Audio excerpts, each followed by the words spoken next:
The moment you start explaining your boundaries to someone who keeps crossing them, something subtle happens. You may think you are being mature, patient, and reasonable, but to the wrong person, every explanation becomes information. They are not always trying to understand you.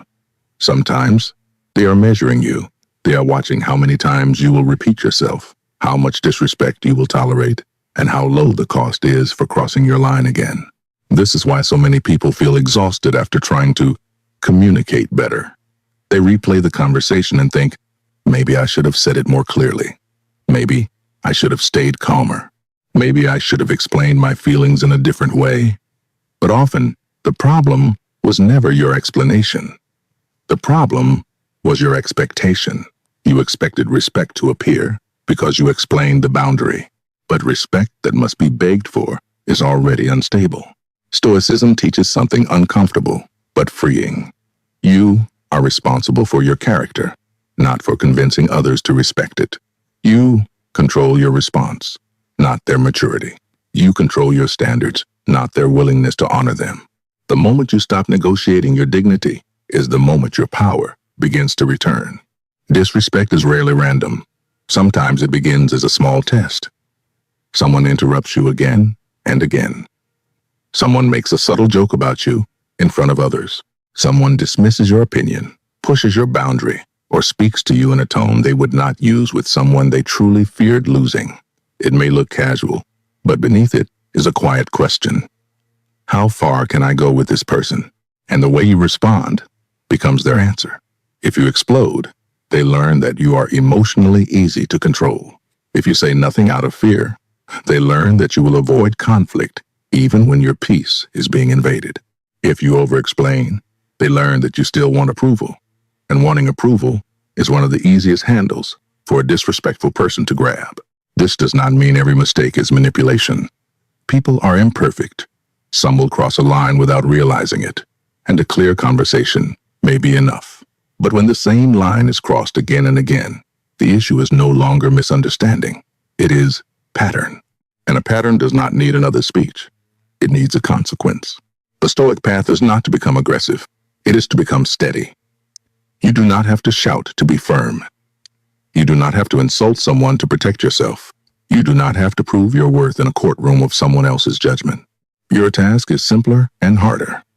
Observe clearly, respond deliberately, and stop giving repeated access to people who repeatedly show disregard. Marcus Aurelius would remind himself to return to what is within his command, his judgment, his action, his character, his response. That is where your freedom lives too. You cannot force another person to become fair.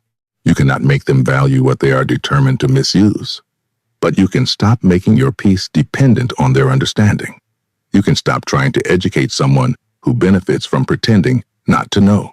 A boundary is not a request for permission. It is a statement of what you will and will not allow in your life. If you keep explaining a boundary while doing nothing when it is crossed, the boundary becomes a suggestion, and people who are committed to taking advantage of you will treat it exactly that way. They will keep testing until your actions teach them that your words have weight. This is where many people struggle. They want to be kind, so they become endlessly tolerant. They want to be understood, so they keep explaining. They want to avoid drama, so they swallow disrespect and call it maturity. But peace built on self-abandonment is not peace. It is delayed to resentment. Eventually, the part of you that keeps being ignored will begin to speak through anger, exhaustion, anxiety, or bitterness. The Stoic does not wait until resentment poisons him. He learns to act before his dignity becomes negotiable. He notices the test early. He does not immediately react from wounded pride, but he also does not pretend the pattern is harmless. He sees the behavior, measures it calmly, and decides what level of access that person has earned. This is the beginning of real strength. Not the loud strength that needs to dominate, but the quiet strength that refuses to be moved by every provocation. When someone disrespects you, pause. Do not rush to defend your identity. Do not rush to prove that you are good, fair, patient, or reasonable. Ask yourself, what are they trying to extract from me? A reaction? An apology? Attention? Control? That one question changes your posture. You stop reacting like a student being graded and begin observing like the examiner. You are no longer trapped inside the insult. You are studying the pattern. And when you study the pattern, you begin to understand that disrespect often reveals more about the person testing you than it does about your value. So the first lesson is simple. Stop negotiating your dignity with people who keep measuring how much of it they can take. Explain once if wisdom requires it. Clarify once if the relationship deserves it. But after that, let your actions speak.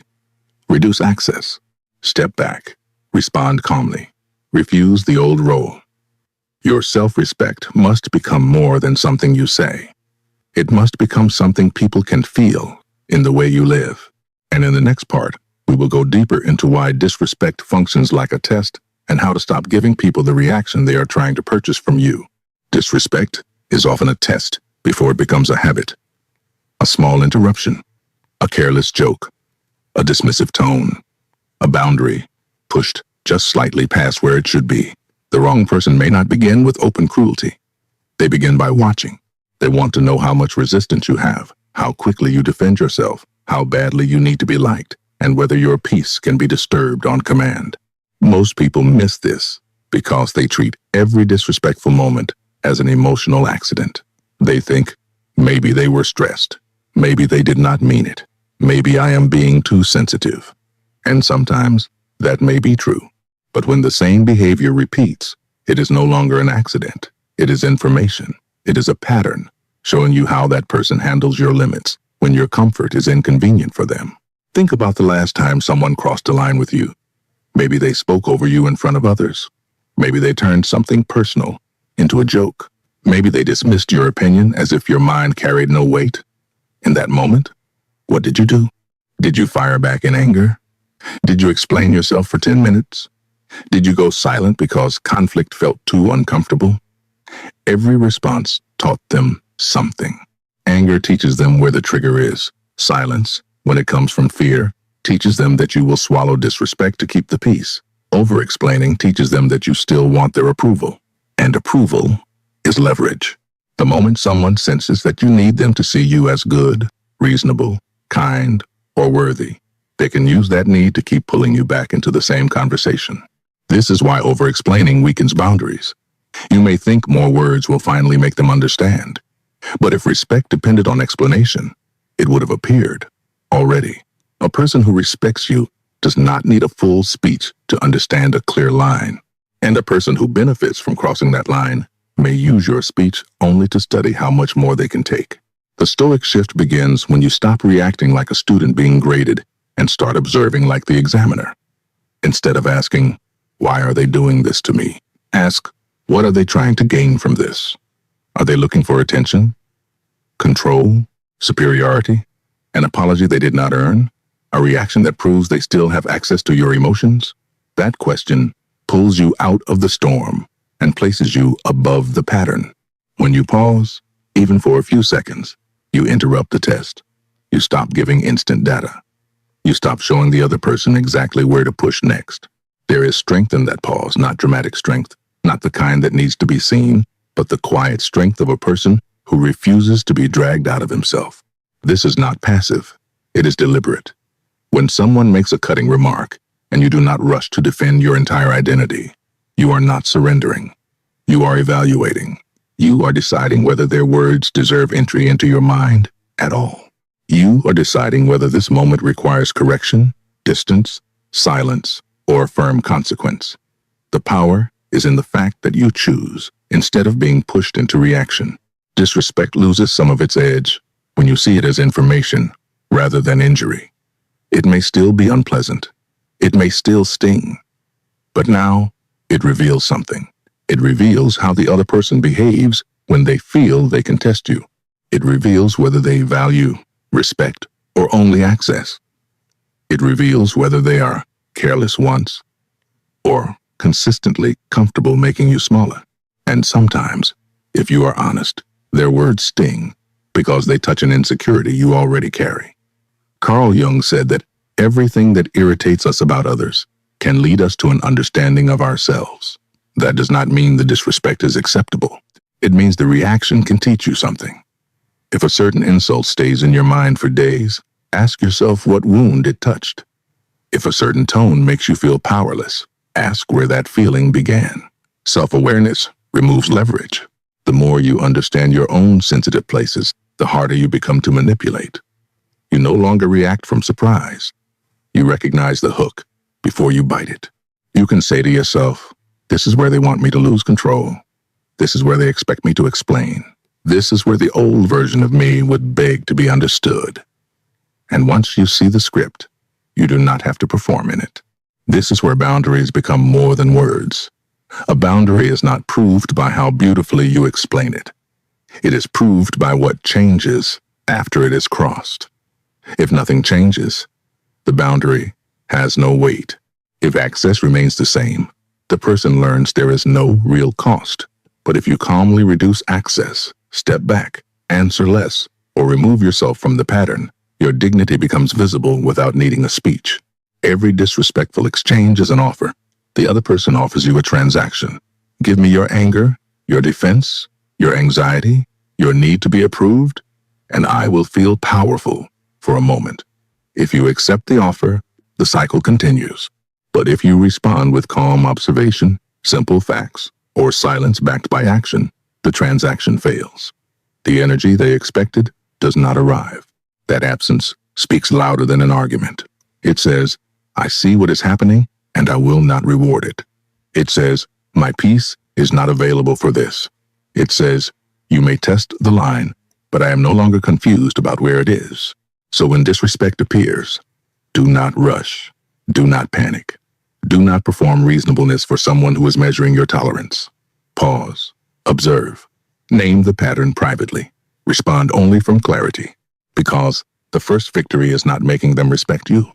The first victory is proving to yourself that your inner state is no longer easy to purchase. And in the next part, we will go deeper into the first real shift that makes this possible. Clinical detachment. The ability to step back inside your own mind and observe the conflict without being swallowed by it. Clinical detachment is not coldness. It is not cruelty. It is not pretending you feel nothing. Clinical detachment is clarity. It is the ability to step half a step back inside your own mind and observe what is happening before you become swallowed by it. Someone disrespects you, pushes your boundary, or tries to provoke you, and instead of falling instantly into anger, defense, or fear, you pause long enough to see the pattern. Imagine a scientist watching a reaction inside a glass container. The chemicals bubble, the colors shift, the pressure rises. But the scientist does not panic. He observes, he studies, he adjusts. That is the posture you are learning to build. When disrespect appears, you do not have to become the reaction. You can become the observer of the reaction. The first impulse will often be personal. How could they say this to me? Why are they treating me this way? Don't they know what I've done? Don't they see who I am? But these questions keep you in the center of the storm. They make the moment about your wounded pride. A stronger question is, what is happening here? Even stronger, what are they trying to extract from me? Are they trying to get anger? An apology? A long explanation? A confession of guilt? A reaction that proves they still have power over your nervous system? When you ask this, the emotional temperature drops. You stop seeing only the insult and start seeing the mechanism behind it. Once you see the mechanism, you can respond with wisdom instead of reflex. Marcus Aurelius reminded himself that true strength comes from power over the mind, not control over outside events. That is exactly what clinical detachment trains. You cannot control whether someone raises their voice. You cannot control whether they twist your words, mock your boundary, or try to pull you into drama. But you can control whether their behavior enters the command center of your mind. This kind of calm does not mean you let everything pass. Sometimes you must answer clearly. Sometimes you must leave. Sometimes you must set a consequence. But the difference is this. You act from steadiness, not from emotional possession. You are not trying to prove your worth. You are not trying to win their approval. You are simply deciding what the moment requires. When someone pushes for drama, you do not have to meet them with drama. When they accuse you, you do not have to defend your entire identity. When they raise their voice, you can lower yours. When they throw confusion into the room, you can return to facts. The power is not in sounding clever. The power is in remaining internally unhooked. At first, this will feel unnatural. If you are used to reacting quickly, silence may feel like weakness. If you are used to explaining yourself, brief responses may feel rude. If you are used to being pulled into emotional storms, calmness may feel almost impossible. But this is why it is a practice. You are training your nervous system to stop treating every provocation as an emergency. Clinical detachment creates a pause, and in that pause, you begin to recognize repeated moves. The same joke, the same accusation, the same guilt pressure, the same tone designed to make you defend yourself. The same moment where the old version of you would start explaining, apologizing, or fighting. But now you see it. And what you can see clearly, you no longer have to obey blindly. Carl Jung warned that until you make the unconscious conscious, it will direct your life and you will call it fate. Many people think they are unlucky in conflict. They keep meeting the same disrespect, entering the same arguments, feeling the same regret afterward. But often, they are not trapped by fate. They are trapped by patterns they have not yet recognized. Detachment makes the pattern visible. There is another truth you must understand. When you stop reacting the way someone expects, they may escalate. If anger used to make you argue, they may become louder. If guilt used to make you apologize, they may press harder. If criticism used to make you over-explain, they may sharpen the criticism. This does not mean your detachment failed. It may mean the old reward system is breaking. Think of someone pressing an elevator button that does not light up. They press it again, then harder. Why? Because they expected a response, and the response did not come. Toxic dynamics often work the same way. When the old reaction disappears, the other person may intensify the test to see if the old you will return. This is the moment where discipline matters most. If you fold during the escalation, the pattern learns that it only needs to push harder next time. But if you remain steady, if you keep your words simple, your tone calm, and your boundary clear, the dynamic begins to weaken. They may not admit it, but they feel that the old method no longer works. Epictetus taught that it is not what happens to you, but how you react to it that matters. That reaction is your territory. It is the part of the conflict that belongs to you. When someone tries to pull you into chaos, you do not need to conquer them. You need to govern yourself. That is where freedom begins. Clinical detachment also protects you from regret. When you react impulsively, you often replay the moment later. I should have said less. I should have stayed calm. I should not have given them that much of me. But when you respond deliberately, even if the other person remains difficult, you keep your self-respect. You can walk away knowing you did not betray your own character. Over time, this posture becomes natural. You listen, you observe, you choose. Disrespect may still appear, but it no longer defines the interaction. You are not fighting chaos anymore. You are studying it. And when you study it long enough, you realize the real victory was never forcing others to behave better. It was becoming steady enough that their behavior no longer controls you. Clinical detachment is the foundation. From that steady ground, you can decide how much access someone deserves, how much energy you will invest, and whether the relationship or situation should continue at all.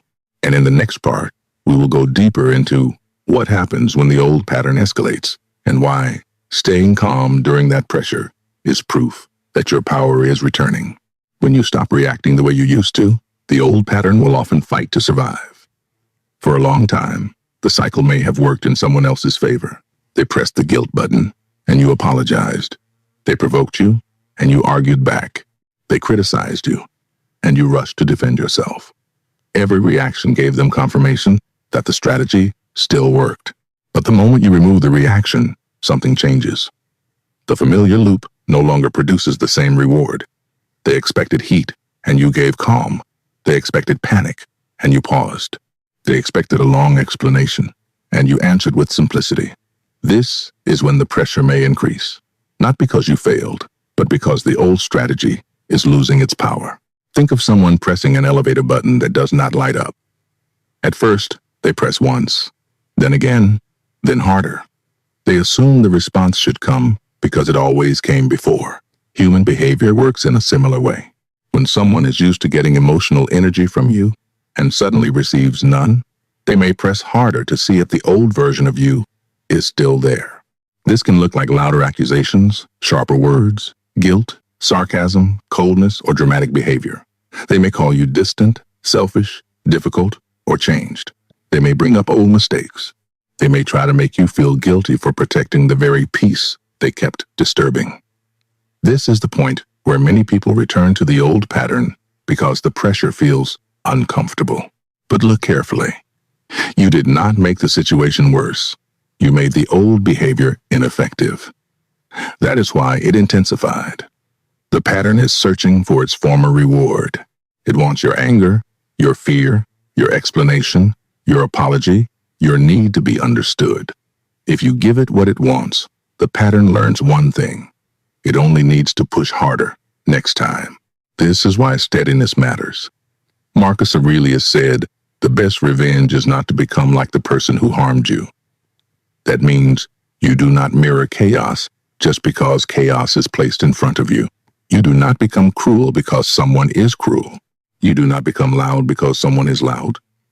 You do not abandon your character just because someone is trying to pull you out of it. Staying calm during escalation is not weakness. It is discipline under pressure. Anyone can speak about peace when the room is quiet. The real test comes when someone is trying to provoke you, misread you, shame you, or drag you into an emotional fight. In that moment, your task is not to win the argument. Your task is to remain in possession of yourself. Seneca warned that the person who angers you conquers you. That line becomes practical in moments like this. If someone escalates and you lose control, they have gained access to your inner state. But if they escalate and you remain steady, the emotional hook fails.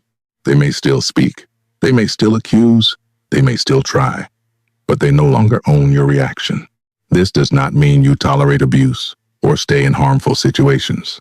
Stoicism is not passive suffering. If a situation is unsafe, degrading, or repeatedly destructive, you leave. But even leaving can be done with control. You do not have to explode to prove the boundary is real. You do not have to destroy yourself emotionally to justify stepping away. You can leave with clarity, not chaos. In the middle of pressure, reduce your response. Do not explain your entire life. Do not debate your character. Do not answer every accusation as if it deserves a full trial. Speak simply. I am not continuing this conversation in this tone. That is not acceptable to me. I have already explained my boundary. We can speak when this is calm. Then act according to the boundary. The power is in consistency. If your words say one thing and your behavior says another, people will believe your behavior. If you say you will not tolerate disrespect but remain endlessly available to it, the boundary weakens. But if your response stays steady each time, the message becomes clear. Your dignity is not open for negotiation. This stage may feel lonely. You may question yourself. You may wonder if you are being too harsh, too distant, too firm. But ask yourself honestly, are you being cruel, or are you simply no longer easy to manipulate? Are you punishing them, or are you protecting yourself? Are you avoiding truth, or are you refusing to perform the old role? The answer matters, because true Stoic strength is not revenge. It is self-command. It is the ability to hold your ground without hatred. It is the ability to reduce access without bitterness. It is the ability to let someone's storm remain theirs instead of making it the weather inside your own soul. Over time, the escalation loses force. The person may adjust. They may stop trying. They may seek another place where the old reaction is easier to find. Or they may reveal that the relationship was only stable when you were easy to control. Either way, you gain clarity. And clarity is worth more than keeping a false peace. So when the old pattern escalates, do not panic. See it for what it is, a test of whether your new standard is real. Stay calm. Keep your words simple. Let your boundary be shown through action. Do not reward chaos with your emotional surrender. Every steady response trains your character. Every refusal to react weakens the old cycle. You are not here to be controlled by pressure. You are here to become steady enough that pressure reveals your strength.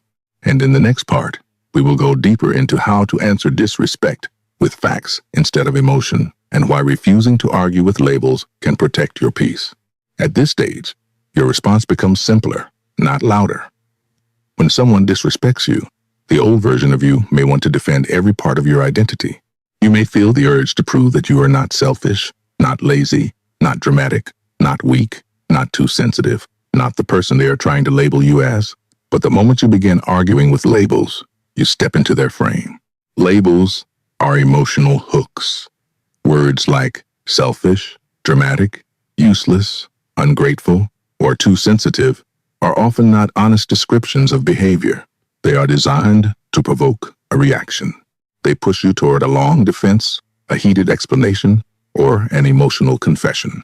And once you begin defending your identity, the conversation becomes endless, because identity can always be attacked from another angle. The Stoic response is different. Instead of arguing with labels, return to facts. If someone says, "You never help," you do not need a 10-minute speech about your character. You can say, "I helped with this yesterday, and I handled that today." Then stop. If someone says, "You are too sensitive," you do not need to prove that your emotions are reasonable. You can say, "That is your perspective," and return to calm. No heat, no performance, no surrender. This kind of response feels almost too simple, and that is why it is powerful. Disrespect feeds on emotional language. It grows when you supply anger, defensiveness, shame, or panic.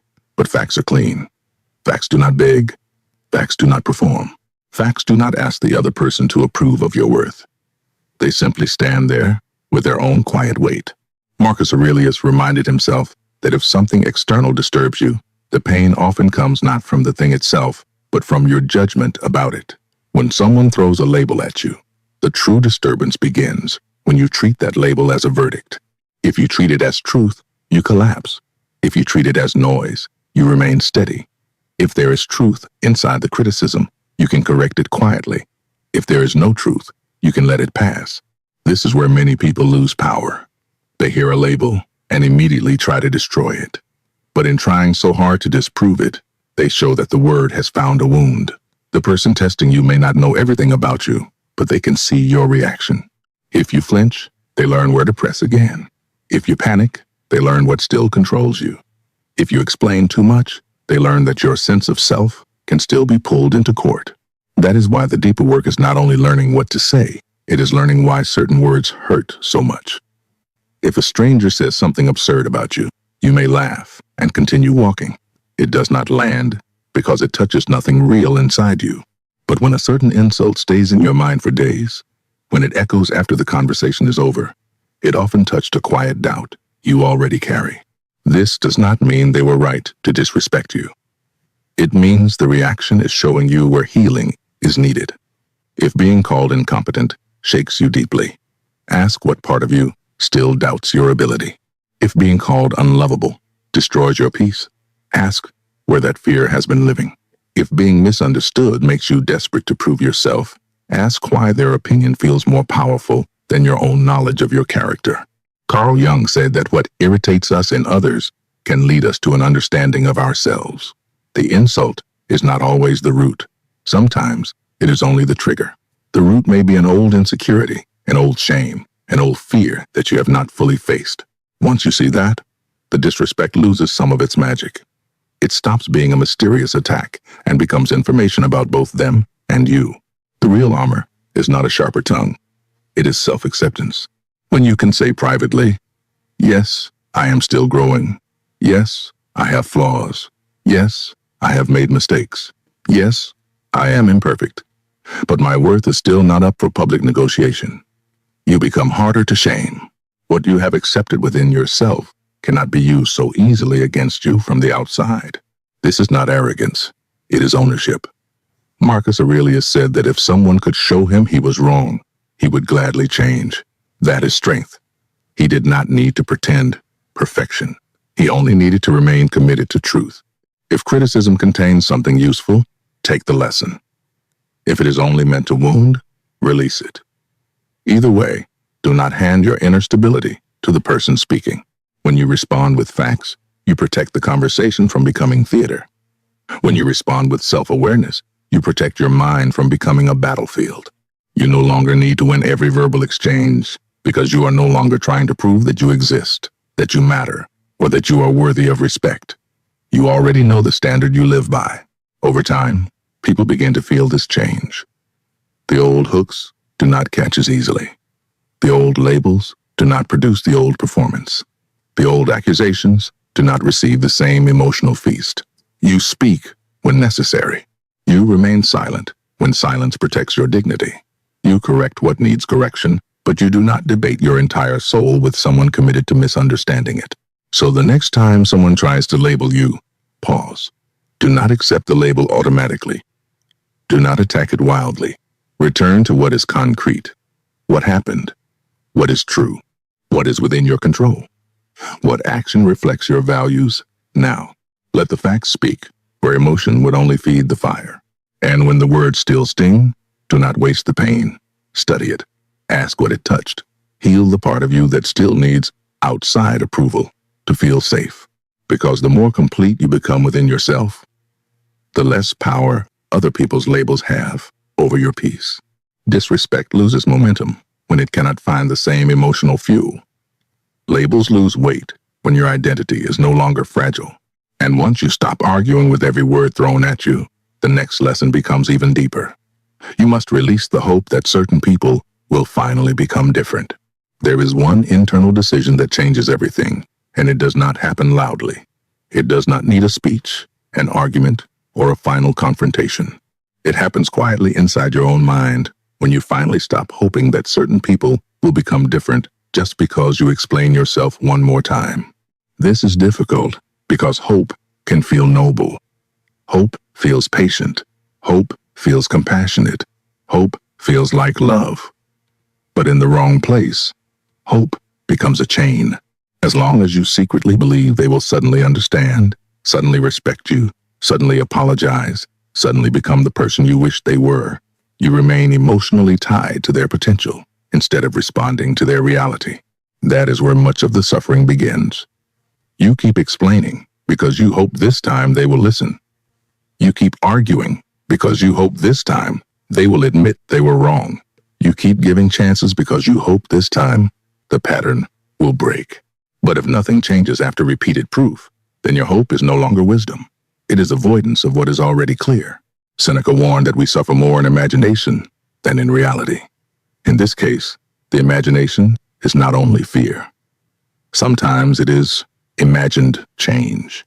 You imagine the apology. You imagine the sincere conversation. You imagine the day they finally see your value and treat you with the respect you have been trying to earn. But reality keeps showing you the same pattern, and every gap between expectation and reality becomes another wound. The Stoic shift is to stop demanding sunshine from a storm. Marcus Aurelius prepared himself each morning for difficult people, the ungrateful, the arrogant, the dishonest, the selfish. He did not do this to become bitter. He did it so he would not be shocked by reality. When you accept that a person has shown you their pattern, you stop standing in the rain asking why you are getting wet. You adjust. Acceptance does not mean approval. It does not mean their behavior was right. It does not mean you are giving them permission to continue. It means you finally stop arguing with what has already been revealed. You say inwardly, this is who they are showing themselves to be right now. I do not need to hate it, dramatize it, or deny it. I need to respond to it wisely. That response may be distance. It may be reduced access. It may be shorter conversations. It may be a firmer boundary. It may be leaving the relationship, the room, the group, or the environment entirely. But whatever it is, it must come from reality, not from fantasy. You cannot keep making decisions based on who someone might become while ignoring who they repeatedly choose to be. This is where many people confuse compassion with self-abandonment. They say, maybe they are wounded. Maybe they do not know better. Maybe they had a hard life. All of that may be true, but another person's wound does not give them unlimited access to yours. Their pain may explain their behavior, but it does not make you responsible for absorbing it forever. Epictetus taught that freedom begins when you separate what is in your control from what is not. You cannot control another person's character. You cannot force maturity, accountability, humility, or respect. You cannot make someone grow by sacrificing yourself on the altar of their potential. What you can control is your response, your access, your energy, and your willingness to stop participating in the same painful script. There may be grief in this decision. When you release the hope that someone will change, it can feel like losing something. But often, what you are losing is not the relationship. As it is, you are losing the fantasy of what you wanted it to become. You are letting go of the imagined version of them that kept you waiting. And though that hurts, it also frees you. Carl Jung said that one does not become enlightened by imagining figures of light, but by making the darkness conscious.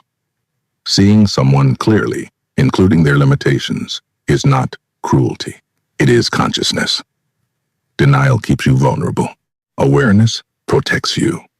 The moment you accept the pattern as real, you stop being surprised by it. And what no longer surprises you, no longer controls you the same way. Your energy begins to return. The energy you once used to rehearse conversations, build arguments, prepare explanations, and imagine breakthroughs comes back to you. You stop measuring progress by whether they finally understand. You begin measuring progress by whether you stayed steady, whether you protected your peace, whether you stopped negotiating your dignity with someone who kept proving they were not ready to honor it. This is not about becoming hopeless. It is about placing hope where it belongs. Hope in your own growth. Hope in your own discipline. Hope in the possibility of a life where your peace is not dependent on someone else's transformation. Hope in the strength to respond to reality instead of clinging to potential. So, ask yourself honestly, am I responding to who they are? Or am I still attached to who I hoped they would become? Am I setting boundaries based on their pattern? Or am I still waiting for one conversation to erase years of evidence? Am I protecting my peace? Or am I bargaining with reality because acceptance feels too painful? The moment you stop waiting for them to become different, you become different. You become calmer, clearer, less reactive. You stop trying to rescue the connection. You stop educating someone who benefits from not learning. You stop treating your dignity like something that must be negotiated again and again. And from that steady ground, the next question becomes clear.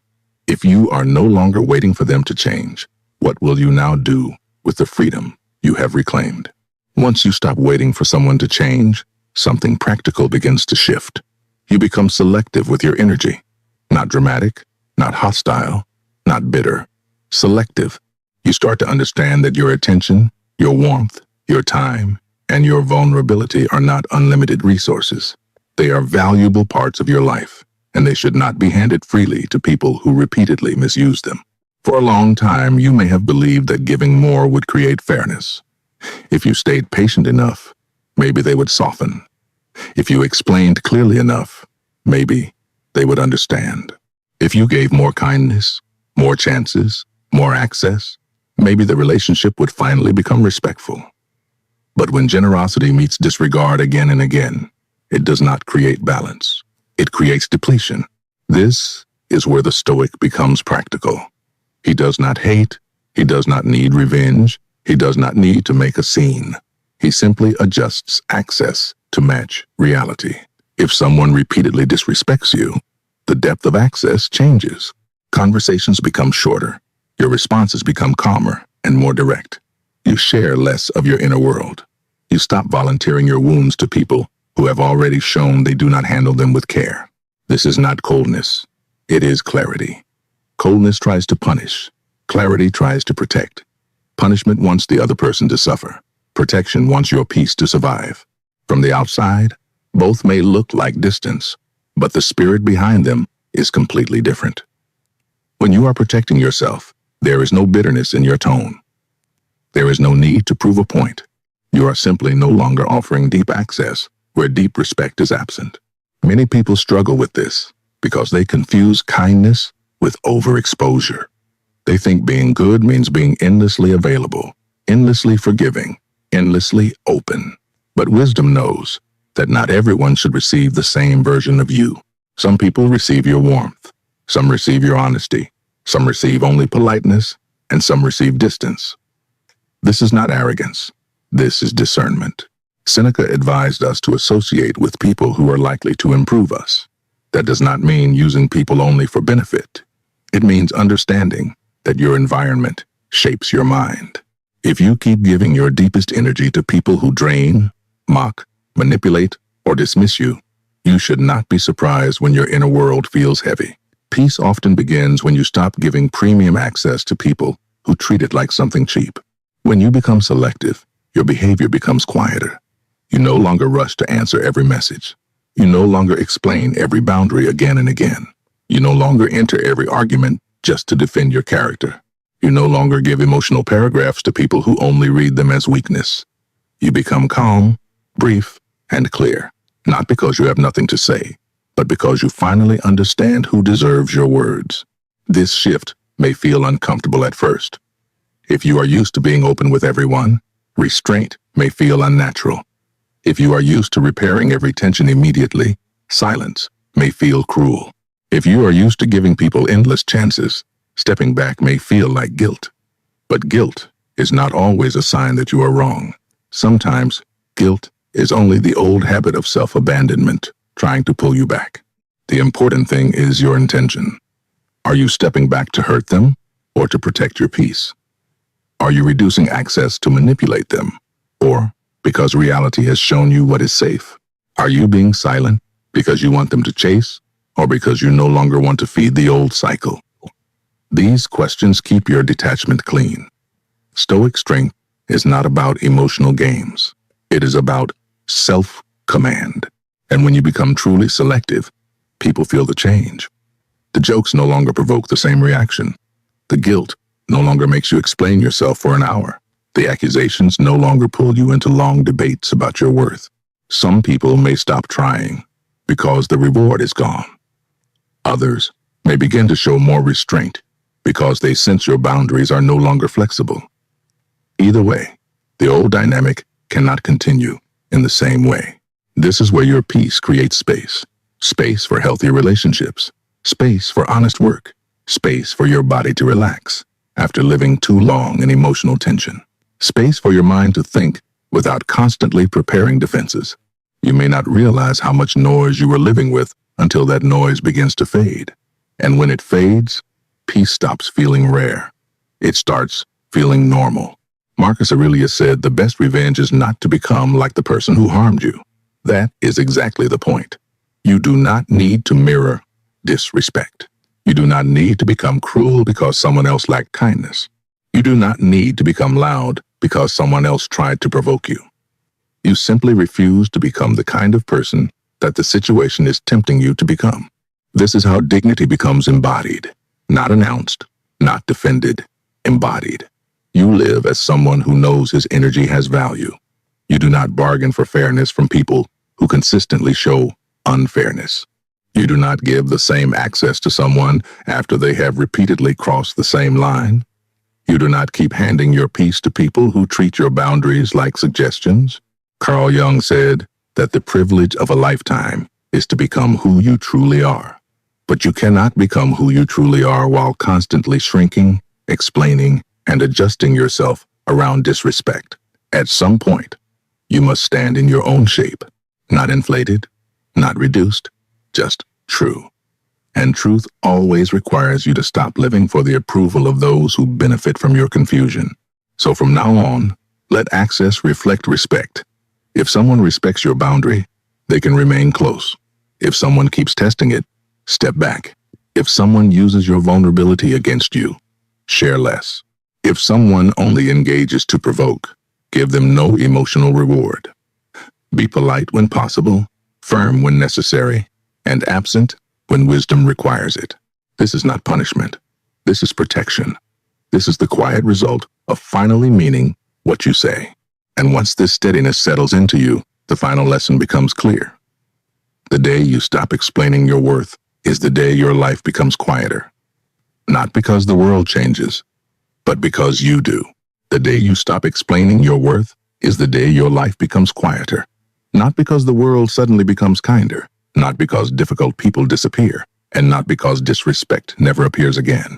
It becomes quieter because you are no longer negotiating your dignity with people who keep proving they do not value it. You no longer repeat the same boundary like a prayer, hoping someone will finally understand. You no longer turn every insult into a courtroom where your identity must be defended. You no longer chase fairness from people who benefit from confusion. You no longer waste your energy trying to make the wrong person see what a respectful person would have honored the first time. This is not arrogance. This is maturity. Stoicism teaches that your power is not in controlling another person's behavior, but in mastering your own response. You cannot force respect into someone's character. You cannot argue someone into integrity. You cannot make someone handle your peace carefully if they have already shown they treat it like something disposable. But you can decide how much access they receive. That is where freedom begins. You stop reacting automatically. You stop over-explaining. You stop rewarding provocation with emotional fuel. You stop accepting labels as verdicts. You stop waiting for people to become different while your life continues shrinking around their pattern. You begin living from a new place, calm, clear, selective, and firm. Marcus Aurelius reminded himself that the best revenge is not to become like the person who harmed you. That is the final discipline. Do not let disrespect turn you into chaos. Do not let manipulation turn you into bitterness. Do not let someone's immaturity pull you out of your own character. If you must leave, leave with dignity. If you must speak, speak with facts. If you must be silent, let the silence be chosen. Not fearful. The real victory is not making them admit they were wrong. The real victory is not finally winning the argument. The real victory is looking back at the moment and knowing you did not abandon yourself. You did not become cruel. You did not beg. You did not collapse into the old role. You stayed steady. And that steadiness is the proof that your power is returning. When you embody this, your life begins to reorganize. Some people will adjust because they respect the new boundary. Some will resist because they miss the old access. Some will leave because they were never interested in connection without control. Let that happen. The loss of people who only respected you when you had no limits is not a tragedy. It is clarity. Your task is not to be understood by everyone. Your task is to live in alignment with your own character, to protect your peace without becoming cold, to set boundaries without becoming bitter, to speak clearly without performing, to love wisely without giving unlimited access to people who repeatedly misuse your energy. So from this day forward, let your dignity become practical. If someone crosses a boundary once, clarify it. If they cross it repeatedly, change their access. If someone tries to provoke you, pause before answering.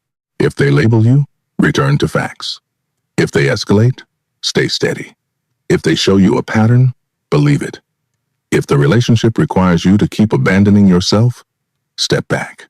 You do not need to explain your worth to people committed to measuring how little of it they can honor. You do not need to keep educating someone who benefits from not learning. You do not need to keep standing in the rain demanding sunshine from a storm. Accept what is. Respond wisely. Protect what is sacred inside you. This is what it means to stop negotiating your dignity.